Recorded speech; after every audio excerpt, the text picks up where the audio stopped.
Hello and welcome to another Geek Jabber retro computing video.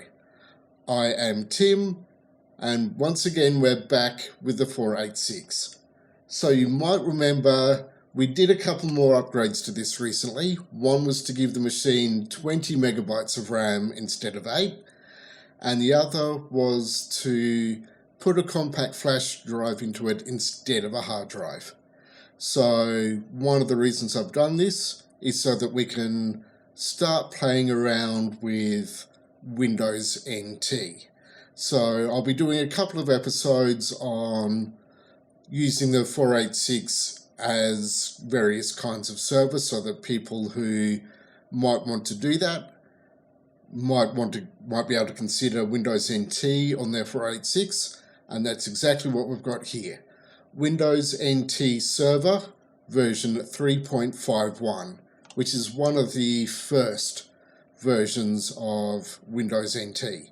There was technically Windows NT 3.1 before this, but 3.5 and 3.51 were probably the first mature version of Windows NT.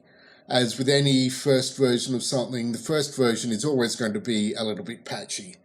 So over the next couple of videos we're going to be doing a few things with it, but I'll just quickly log into it now just so that you can actually see what's there. So I'm just going to do a quick whirlwind tour of what we've actually got.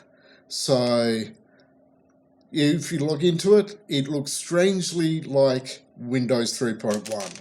For those less observant, you might not even be able to tell the difference.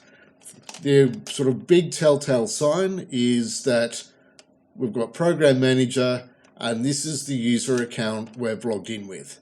So you can see that in the title bar. That's sort of a giveaway that we're sort of dealing with Windows NT, or at least Windows NT 3.51. And you can tell here this is the CD-ROM drive that I used to set it up. We are, of course, still using Windows for Workgroups on this machine. So the C drive is Windows for Workgroups installation, and the D drive is our Windows NT installation. And this looks largely the same as what you'd have in Windows 3.1. It's just got a couple of extra things in here for NT. So this is where you'd, for instance, set up file permissions and the like. So it's just got a couple of additions for Windows NT, but it's largely the same as Windows 3.1. Control panel has a few extras, so there's now they've moved a lot of stuff from Windows Setup into control panels, so it's all done from here rather than having two separate applications. Windows NT Setup is really just for making huge, well, in fact it almost does nothing now. We'll be coming back to Mail and Schedule Plus later, but we've now got a couple of network tools.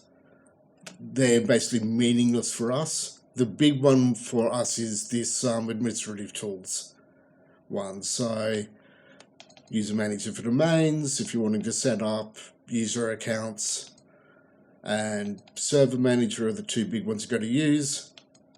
And then you've got all your disk management, performance monitoring. You should always do your backups, event viewer, user profile editor, and it's broken, how do I fix it? So it's got all the very basic tools.